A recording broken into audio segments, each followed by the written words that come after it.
Thank you to the museum for inviting us. It's my pleasure to speak to you today about Human Rights First and the work that we've been doing on anti-Semitism and political extremism in Europe. And as the title of the program says, I'm going to focus on both Hungary and Greece, although I would also say a few words about what's going on in the western part of the continent as well, where there have been several headlines recently concerning anti-Semitism in places like France and Belgium and Germany.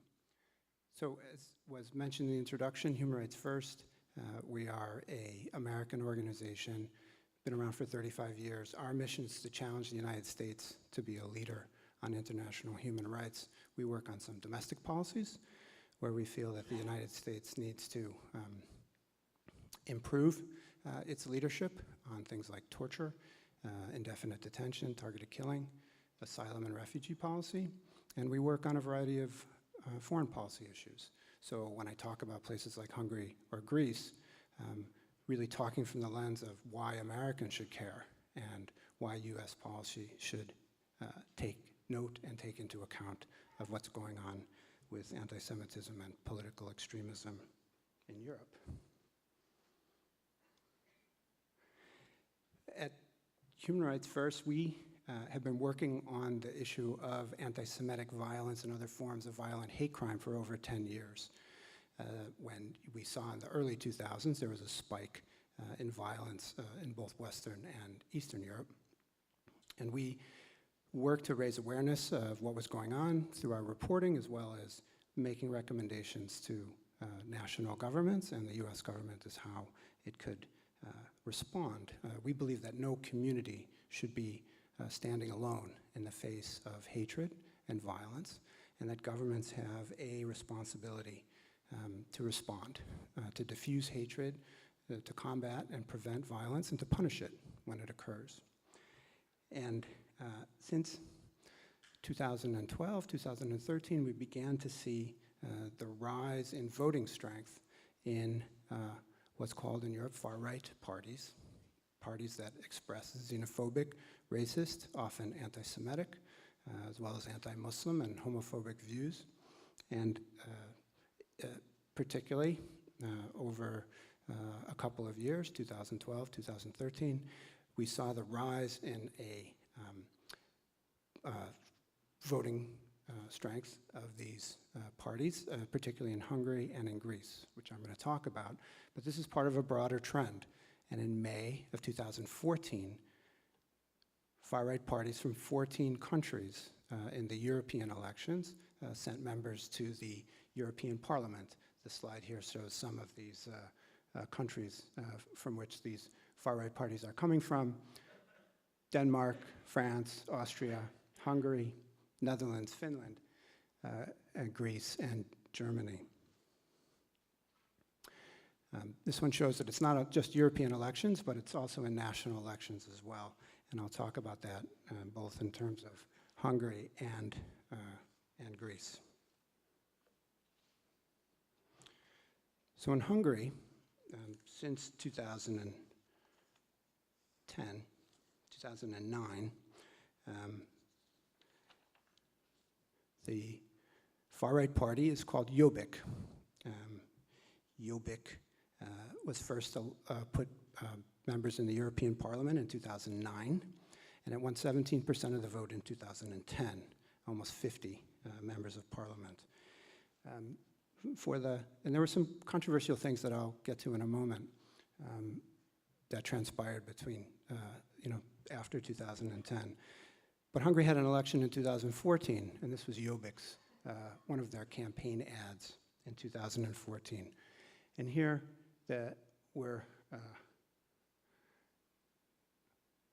you see Hungarian family sitting around the table. It looks all very nice and homey. But there's a couple of signs in this campaign ad. If you know your audience, if you know what you're looking for, you can see them. For instance, there's a map on the wall back here. This is not a map of Hungary today. It's a map of something that's typically referred to as Greater Hungary. Hungary from before the time of World War I and briefly before the time in World War II, where in this map, what's considered or labeled as Hungary is actually parts of several other countries as well. Also back here in the nook, you see some books. You can't see it on this photo, but on the campaign ad itself, you can see that there are some, the writers of these books, some of them are very controversial writers from the fascist period of the Second World War. So what's behind this picture? Let's take a look. Jobbik leaders have engaged in quite open anti-Semitic statements, public statements, made as part of the political discourse in Hungary. Here's statements from two of Jobbik's MPs. The one here on the left is in 2012 in Parliament, calling for the creation of a list of Jews in the government, in the Parliament, as a way to people who may pose a national security risk to Hungary. Quite an open statement. Interesting statement from another member of Parliament in 2011, talking about the Israeli occupation of their homeland and the fact that the Gypsy people are a biological weapon of this Israeli occupation. So linking not only anti-Semitism and Israel, but also linking the Roma, who are minority people in Hungary who are subject to quite a bit of oppression and difficulty there. Jobbik, we talked to a defector, someone who was there at the founding, who told us that there was something called the Hungarian Guard that was put together, small cells of people who would dress up in these uniforms and go marching, marching in small villages, marching in opposition to Roma people in particular and what was happening with Roma in small villages. This organization was apparently used as a recruiting tool for Jobbik in the 2009 period, 2010 period. The organization was banned in Hungary, but still crops up from time to time under different names or in different places.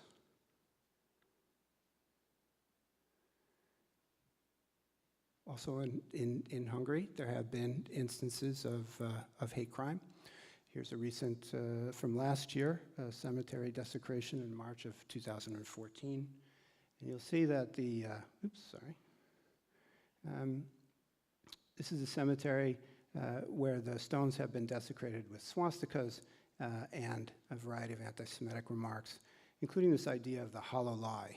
You find this in the far-right rhetoric in many places in Europe where the Holocaust and its remembrance is termed the hollow lie or the hollow hoax, and the whole idea of learning about the Holocaust and the lessons learned is called into question.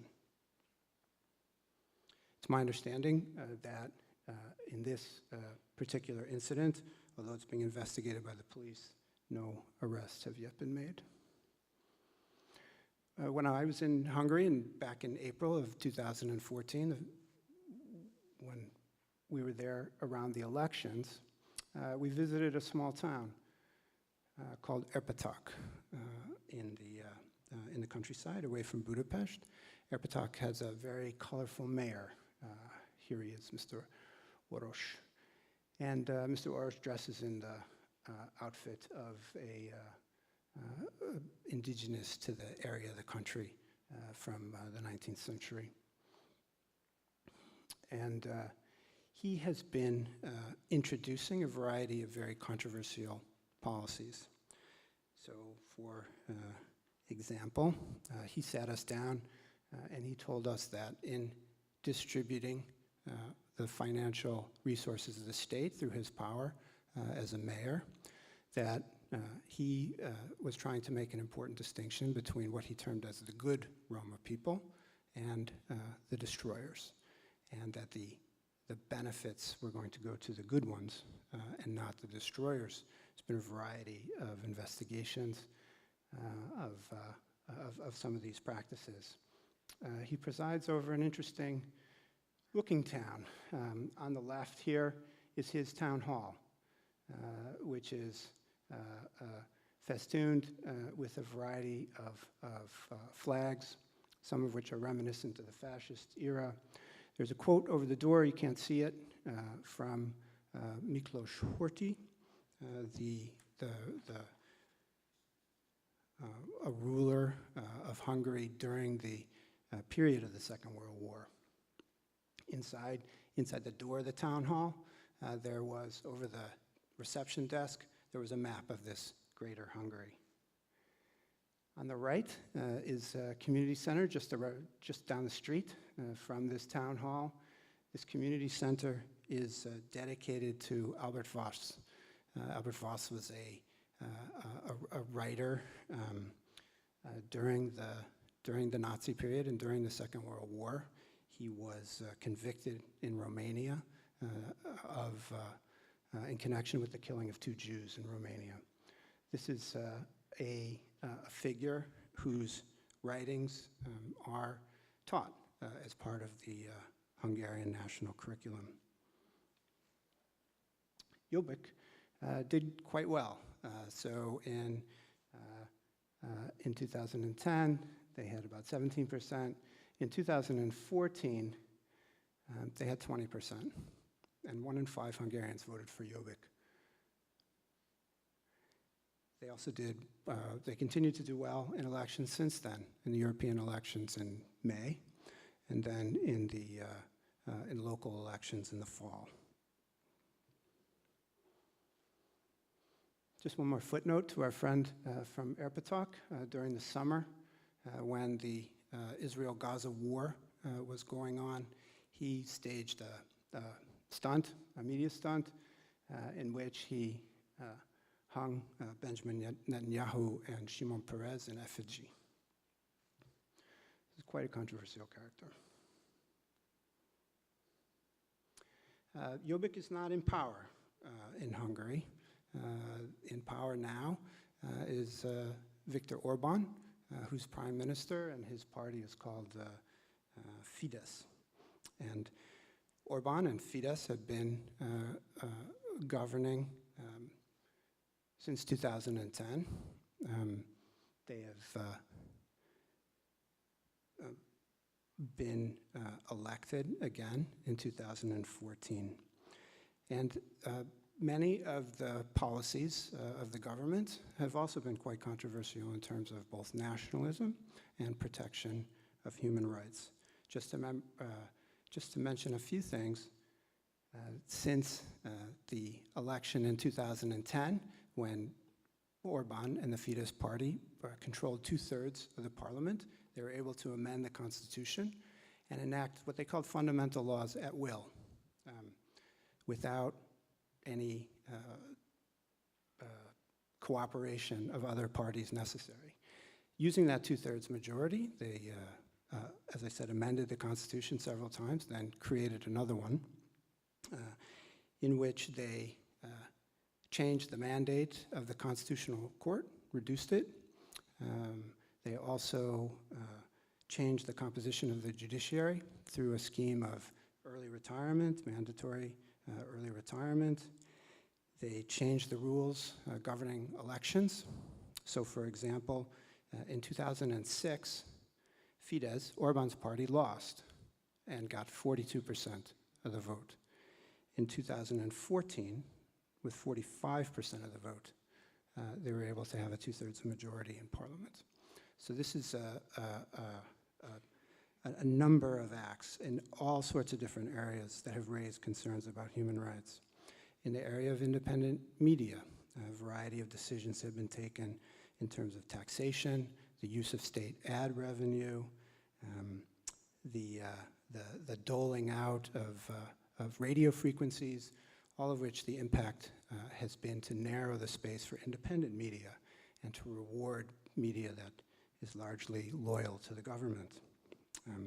They also changed the rules for registering religious organizations and made the parliament, rather than courts, responsible for registering religious organizations. All of these things over time have become noticed. And you have a variety of institutions, whether it's the European Court of Human Rights or the European Court of Justice, the Council of Europe, a number of expressions of concern, and yet these policies continue to take place.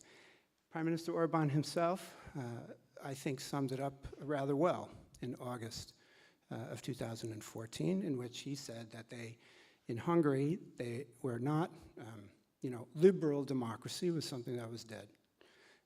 It was time to build an illiberal state, and being part of the European Union was not going to stand in their way.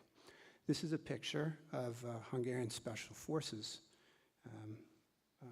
officer who's involved in the raid of a non-governmental organization, an organization that's dispensing funds from Norway and other European countries to a variety of NGOs in Hungary.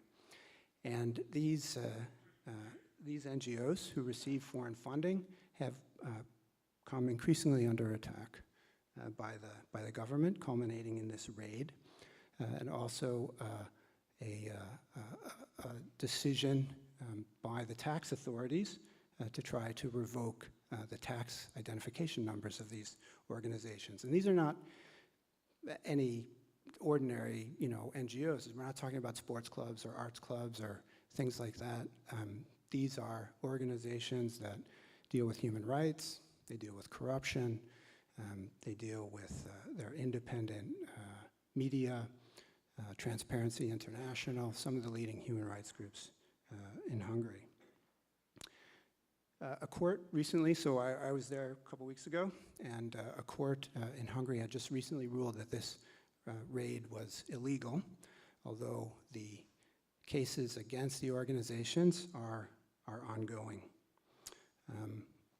Also heard reports of the possibility that further legislative action was going to be taken to try to possibly narrow the space for foreign funding of NGOs.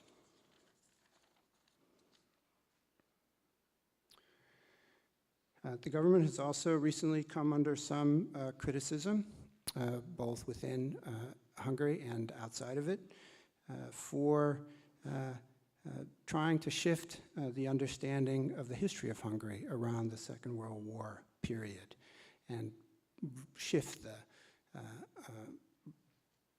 accountability or responsibility for the actions that took place during the Holocaust. So Hungary had over 800,000 Jews, and almost 75% of them died in the Second World War. Some 400,000 were deported out of the country to death camps in a period of almost 4 months.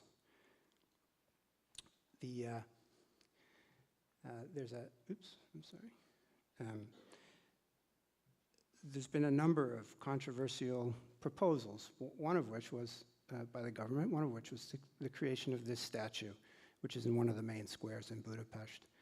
And this statue shows an angelic figure this is a memorial to the German occupation of Hungary during the Second World War.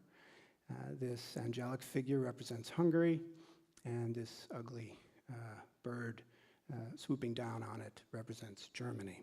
When the plans of this memorial were made public, there was quite a hue and cry, including from segments of the Hungarian Jewish community.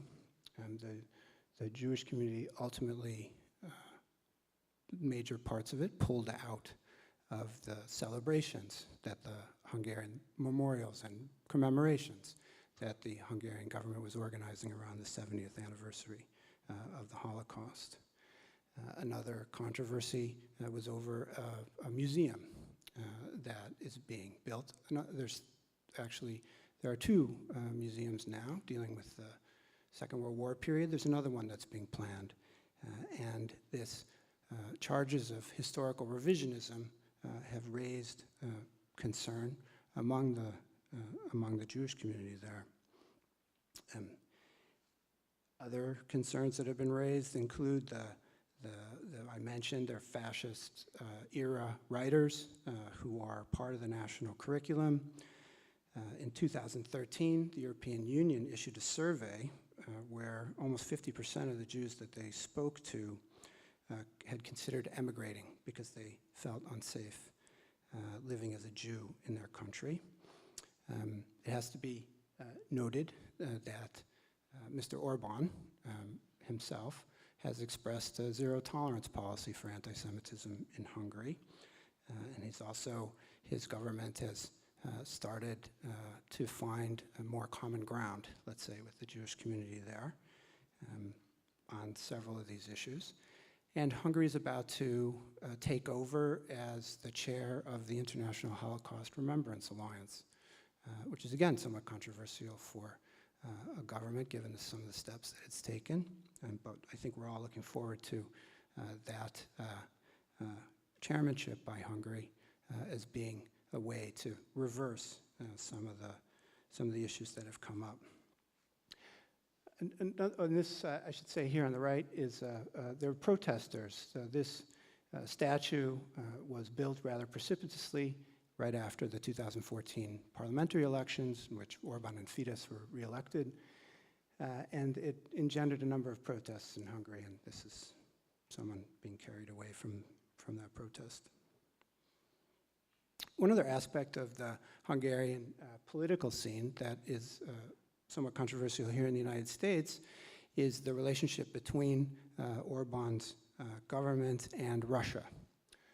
And here we have from 2014, there's a Hungarian 10 billion euro financing deal for the upgrading of a nuclear power plant in Hungary. This was something where Fidesz and Jobbik together approved the deal.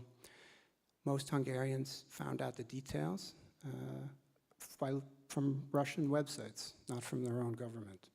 And when I was there 2 weeks ago, the parliament passed a law that said that most of the information in relation to this financing deal was going to be secret, remain secret for 30 years.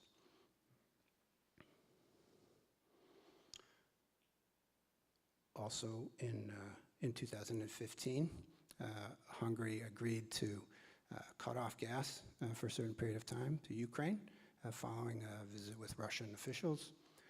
President Putin, in the midst of quite a bit of tension last month over what was going on in Ukraine, visited Budapest. There's also a Russian connection to many far-right parties, including Jobbik. And here is, on the right, Gabor Vona, who's the head of the Jobbik party. And he is here meeting in Moscow with a guy by the name of Alexander Dugin, who is close to the Kremlin and is part of the architect of something called the Eurasian policy, which is really a policy where Russia is trying to draw certain countries closer to its orbit, even from within the European Union.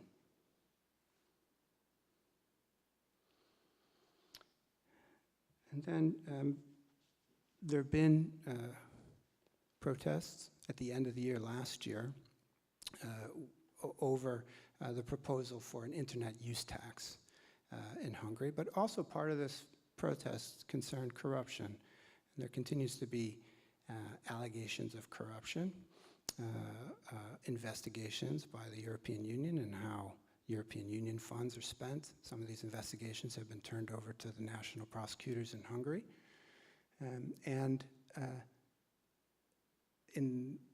Back at the end of last year, the United States even went so far as to take the step of cutting off banning certain Hungarian officials from traveling to the United States based on concerns for corruption. The government didn't go through with its proposal for an internet tax.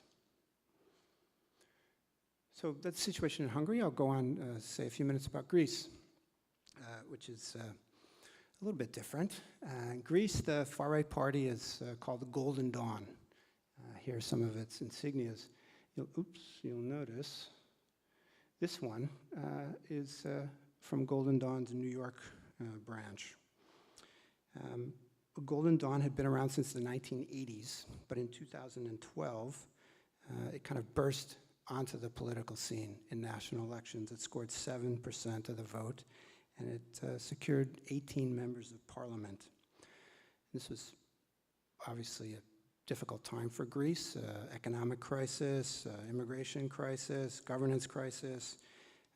But Golden Dawn, as we'll see in a moment, was tapping into something deeper in the country, a deeper anger and a deeper feeling of superiority, racial superiority in the country.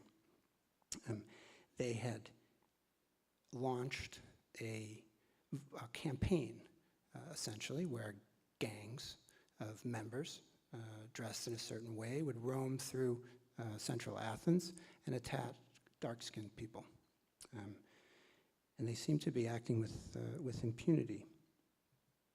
When we were in Greece, we interviewed a defector from the party who said that in 2012, after they had already been engaged in open violence against migrants, they interpreted the election results as being a referendum on that violence, that there was support for it among the public, and it was essentially a green light for them.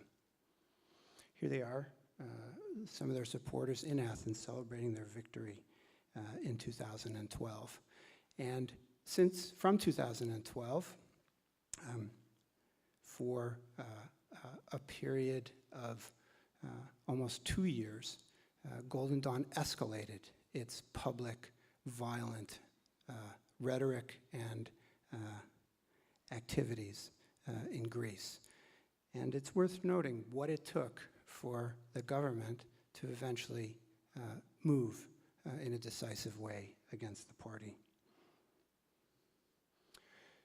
Well, first of all, this party is very openly anti-Semitic. They openly hold pride in the Nazi ideology, which supports the approach and ideology of the party.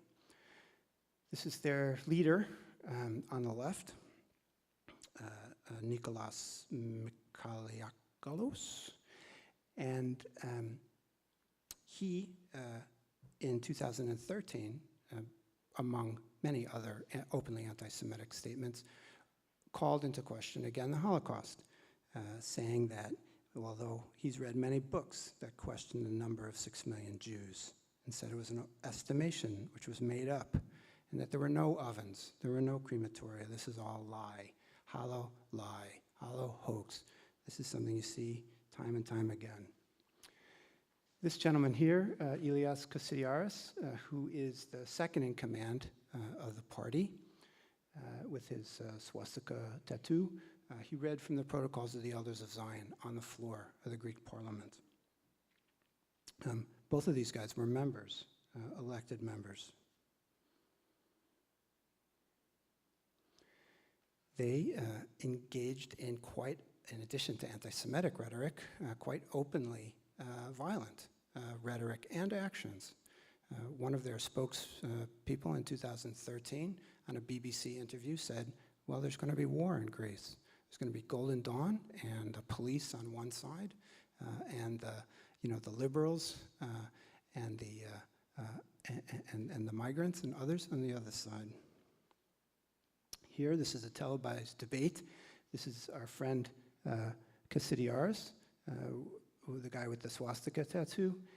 And during this debate, he's slapping a woman, member of the Communist Party, a member of parliament, in the midst of the debate. So openly violent, using violent rhetoric, and turning that into action. The Greek government doesn't have great statistics about hate crime, and piecing together what they do have and what NGO monitors have. In 2014, there were over 150 documented cases of hate violence in Greece. In 2013, some 166. Many of these, as they were investigated or reported, involved people who were members or affiliated with Golden Dawn. Particularly brutal. There was a Pakistani man riding his bicycle to work one morning who was killed. This gentleman here is from Somalia, and he had the Golden Dawn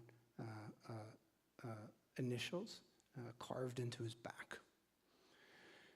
We met with several victims, one of whom described a Golden Dawn local operative, someone who was running for a local office from Golden Dawn, with a group of people going around from different apartment blocks where migrants lived and marking the doors where illegal migrants were allegedly being held, so that groups later in the night could come back and attack them. So openly anti-Semitism, anti-Semitic statements, denial of the Holocaust, the open calls for violence, violent attacks on migrants, all these things are taking place openly associated with Golden Dawn, and the government is not moving against them. Finally, at the end of 2013, one of the members of Golden Dawn killed a Greek, a popular rapper who was part of an anti-fascist movement there. And once this individual was killed, the government moved pretty decisively against the party. Arrests immediately followed. All 18 of the Golden Dawn MPs were eventually brought together into either arrested and put into prison awaiting trial or under indictment. All the leadership, and now there's some 70 people that are under indictment, not for their ideology, but for their actions, which is waging a campaign of violence, an organized campaign of violence, somewhat like a organized crime group. Over a period of some 30 years, dozens of violent assaults are part of the case against them. And here's their leader, who's being arrested and having on what he calls his handcuffs of honor. Arrest and indictment hasn't necessarily hurt the popularity of the party all that much.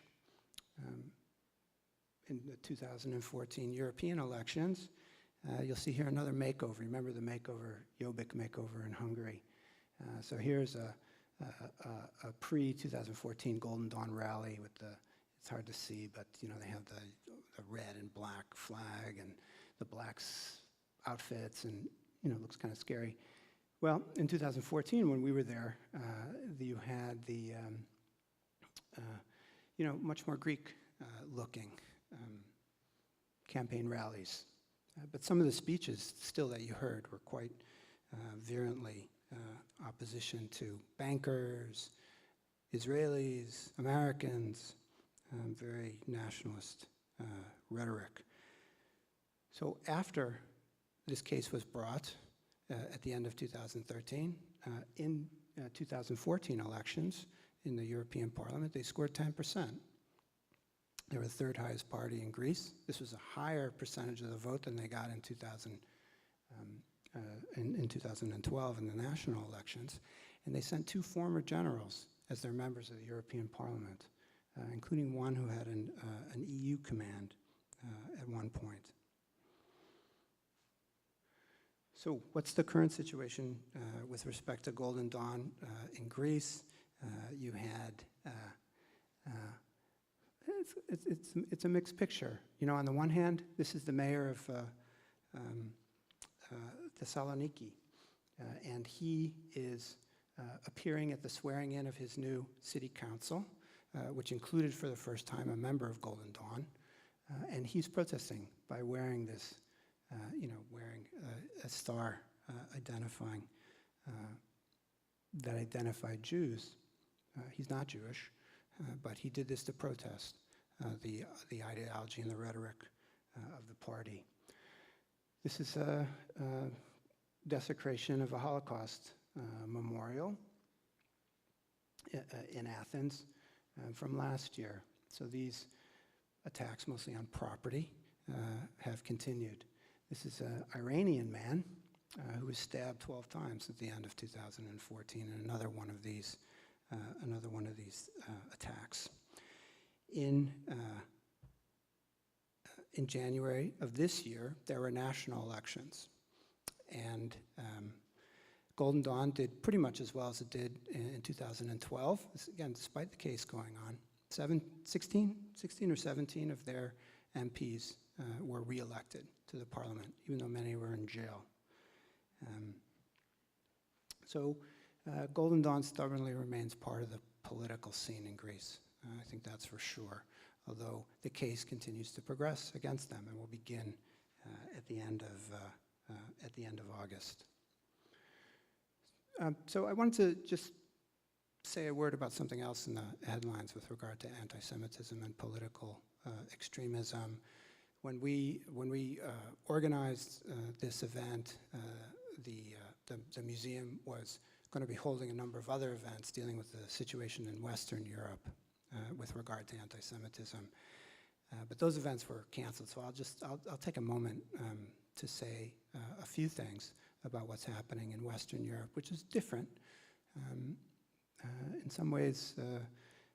In its own way, it's very, very dangerous, as obviously has been in the headlines recently. I was in Paris last week talking to people about what had happened there.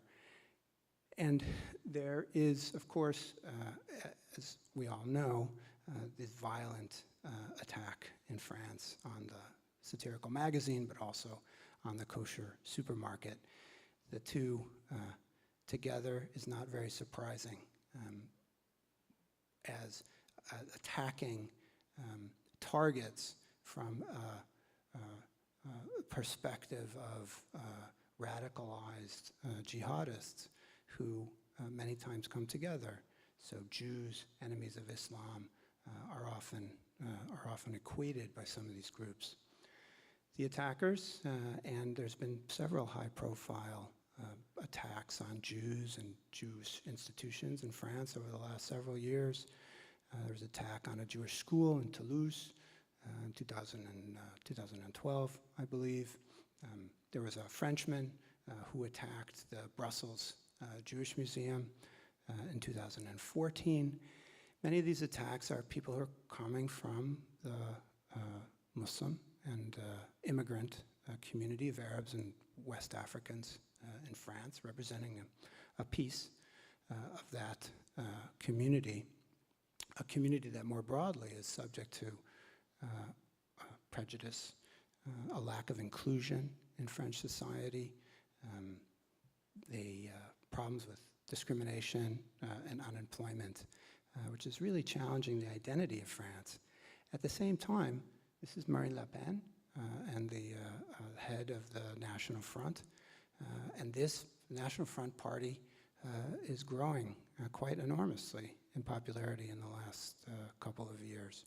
It scored very well in municipal elections in 2014, where the Front National captured some 12 to 14 towns, and that they're in charge.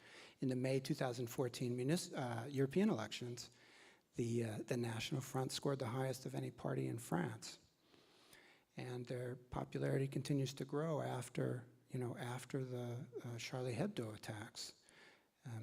And when I was in Paris, the beginning of last week, the Prime Minister said that it's possible that in 2017 elections, Marine Le Pen could be the next president of France. It was a little bit controversial. Maybe it was a little overblown, but he's not the only one who thinks that. There are also academics, more objective, who believe that it's possible for the National Front to capture 30% of the vote in France.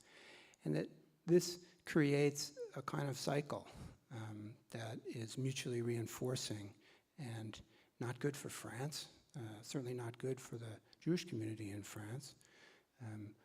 Violent attacks of anti-Semitism committed by extremists from a community that in some ways is outside of the mainstream of French society, which feeds into the racist and anti-immigrant rhetoric of far-right parties like the National Front and makes them stronger, which also makes the radicals stronger.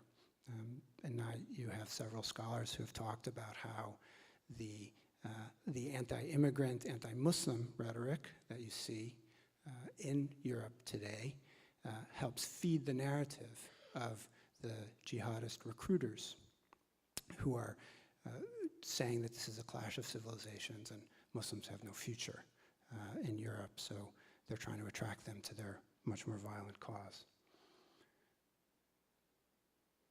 So let me just end kind of where I started, and that is that we believe that this is an important issue for the foreign policy of the United States. There's clearly a crisis in Europe, and it goes beyond economic crisis. There's a identity crisis of different sorts in different parts of the continent, but it's playing itself out in these different areas, and it's weakening the European alliance at a time when the United States needs Europe. It needs Europe because of Russian aggression. It needs Europe on financial terms. It also needs Europe in terms of what the United States is trying to do in the Middle East. So it's a very important time in these rise of far-right parties and a growing exclusionary rhetoric throughout the continent. Russia is not an indifferent observer, and many people are looking more and more closely at the role of Russia. So we're trying to promote a more robust U.S. policy to address the problems of anti-Semitism, to address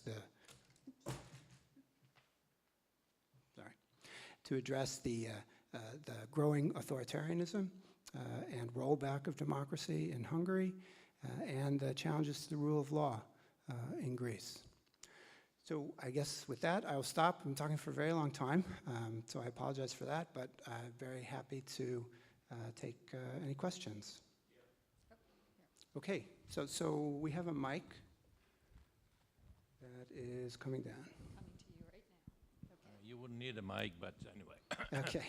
Yes, you indicated here the traditional. Oh. Son, you indicated the traditional anti-Semitism that goes on in Europe now. We know that, but you did not point out that the liberals and with the tacit approval of the government, that's really the main thrust of the anti-Semitism. What I mean by that is collaborating with the Palestinian in such a way that make the other side, the Israelis, really all the time a villain. BDS, that's very much advertised, this is not about BDS and helping the Palestinian, it's against the Jews and Israelis, and et cetera, et cetera, et cetera. I think this is really the upfront of anti-Semitism and anything that carries on. So please collaborate. Sure. Well, I will mention, I certainly don't disagree that on the left, there's certainly been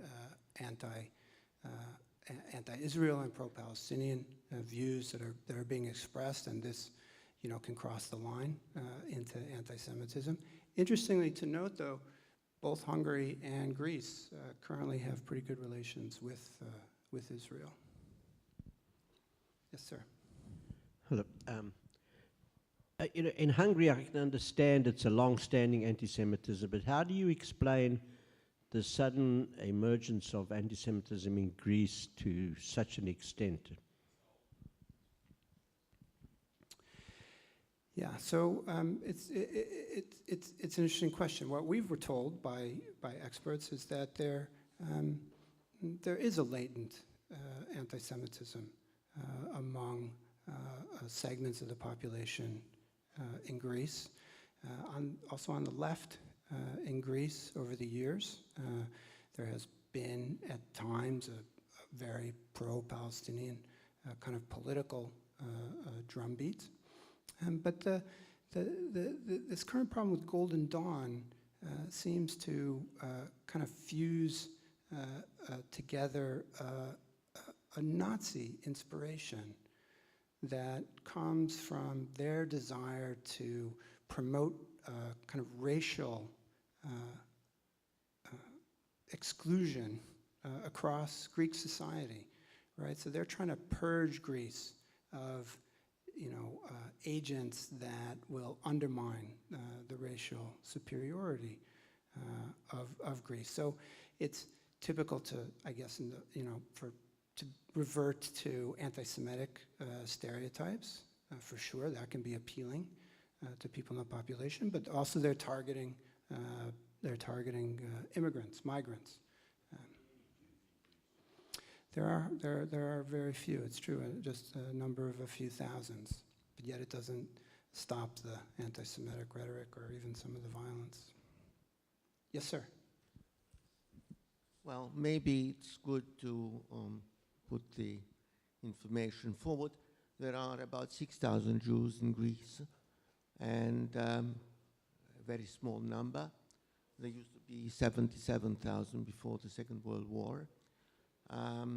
It is important to remember, because I think that this is a human rights issue and has to be addressed as such. There is a role for civil society and there is a role for the government.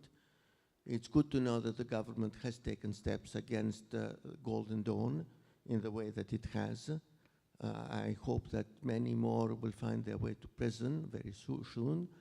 But the numbers have been declining. The results for Golden Dawn were about 10% in 2012. They're just under 6% now. So that is small but hopeful progress. And I would also, since I mentioned civil society, it's good to remember, first of all, the reaction to Golden Dawn in New York when it tried to open an office, and all other groups protested and decided to walk out should the office be open in a particular place in Astoria. And also, I think most importantly, the role of the Jewish community in Greece, in particular the Jewish Museum of Greece, which is doing very well, is small, but invites everyone to visit it, and which this past May organized 2 groups to visit Auschwitz-Birkenau at the expense of Greek Jews, and of course of their friends all over the world. These groups, about 100 every year now, will be sent by the Jewish Museum to Birkenau, Auschwitz, in an effort to precisely redress, if you like, the misinformation that comes from groups like Hrsiavyi. Many thanks. Thank you. Yes, I should have mentioned that many Greek Americans have stood up in opposition to Golden Dawn. And people who I've spoken to in the Jewish community in Greece are feeling somewhat more positive with the progress of the trial. And the Greek government last year expanded their anti-racism law as well. Sir? What is being done to promote brotherhood, either by the governments, by private parties in these countries, organizations, and in the schools? Brotherhood in broad What, I'm sorry, I didn't quite catch it. What is being done to promote brotherhood? I'm using brotherhood as okay. a... Yeah. So I think it's quite different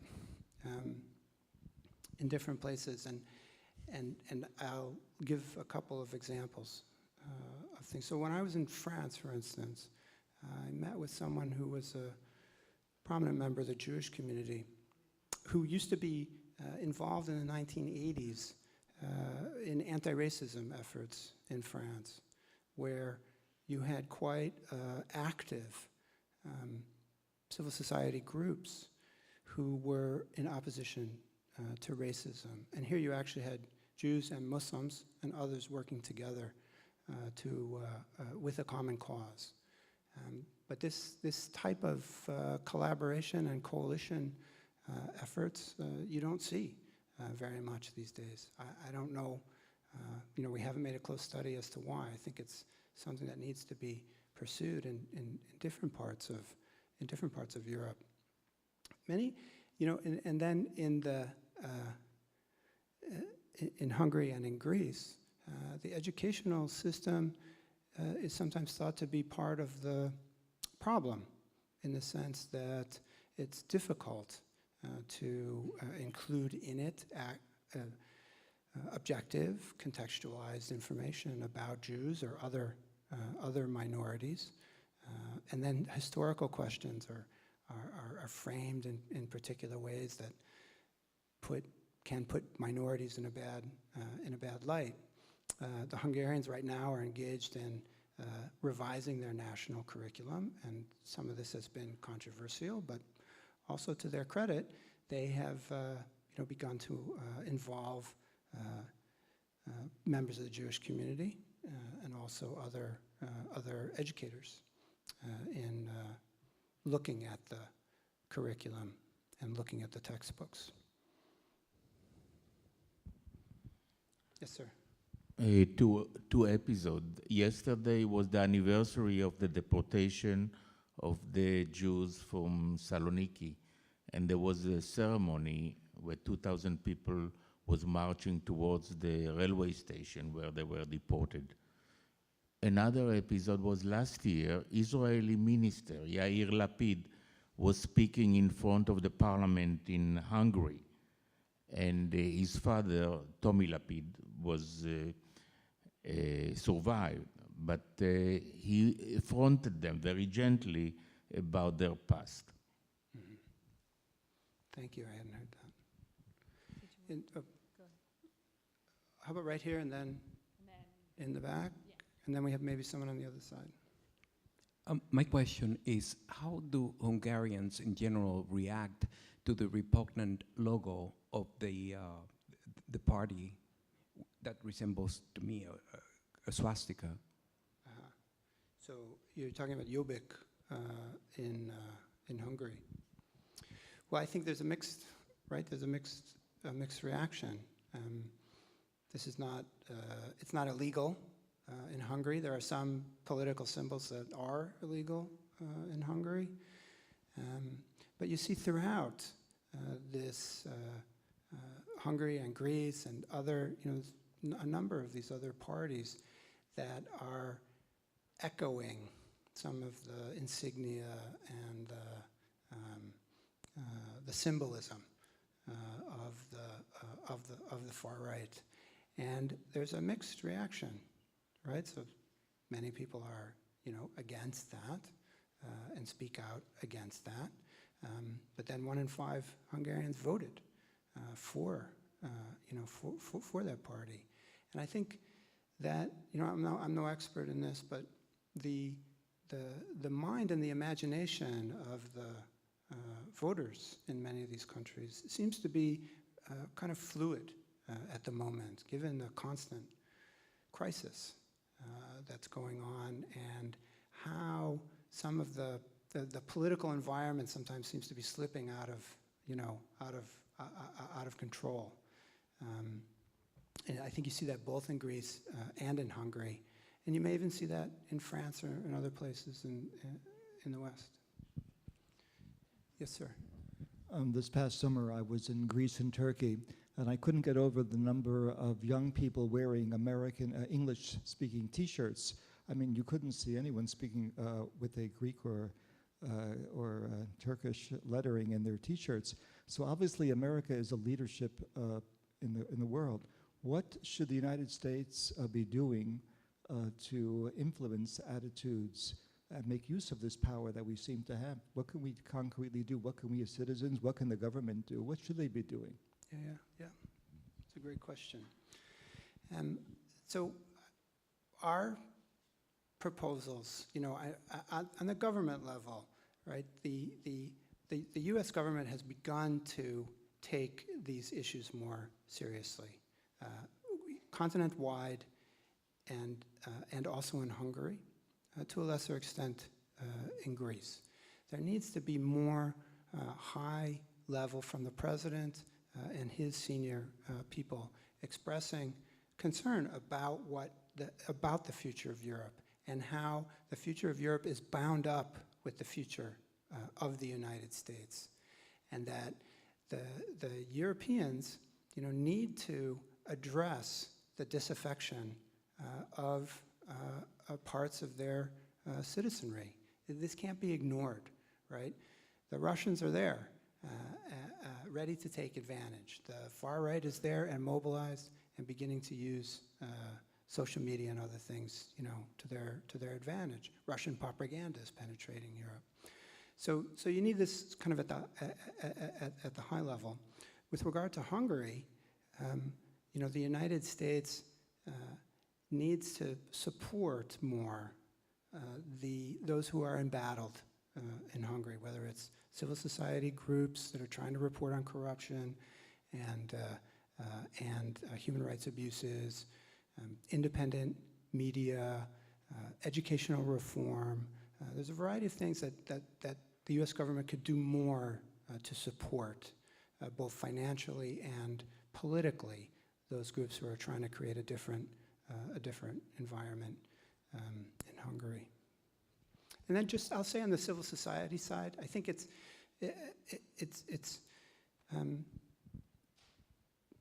we have to, I think Americans can do better modeling what works well in our own country. Not perfectly, by any means, but the fact that we have broader coalitions dealing with human rights problems, dealing with problems of racism and discrimination. This is something that's seemingly relatively rare throughout Europe. So this is something that can be promoted as a potential positive response. Yes? Here. You have singled out Hungary and Greece. I'm trying to understand why. Is it because developments in those two countries, hate and anti-Semitism developments, are potentially more troublesome for Europe than in other countries, or some other reason? Well, so for two reasons. One is that, as I mentioned at the beginning, in both Hungary and Greece, you had openly anti-Semitic racist parties that were gaining in voting strength, and that these parties were connected in some way, whether it's Hungarian Guard or Golden Dawn itself, connected to allegations, instances of intimidation, violence. This is what we were most concerned about. So I've given this talk a number of times and usually would include what's going on in France and Western Europe. But also, as I mentioned, the museum was going to be having a different, other people address that. So I would say, as far as what's happening in the East, yes, Hungary and Greece are areas where, where there's violence, and there has been, and this is very concerning. But there are other countries in the East where Bulgaria and some other places where there are problems. But in Western Europe, you also have, as I was trying to talk about with regard to France, Belgium, now in Scandinavian countries, you see Jews being targeted with violence, Jewish institutions. The government responses in some of those Western European countries is pretty vigorous, however, in condemning the violent protests over the summer, for instance, that occurred in France and in Germany in connection with protests over the Gaza war, that parts of which turned to violence. You had a very strong statement by the foreign ministers of France and Germany and Italy, I believe, saying that anti-Semitism has no place in Europe. And this is not something that had been heard despite violence for several years. So in some ways, this is the tricky, more difficult part maybe of what's going on in the West, Western Europe, and that is it's not government sponsored anti-Semitism or racism necessarily. This is coming from an element, as small as it may be, but from within their own societies. I hope I answered that question then. I think that's the end of our questioning. Okay. Well, thank you. Thank you again for spending time on a Sunday.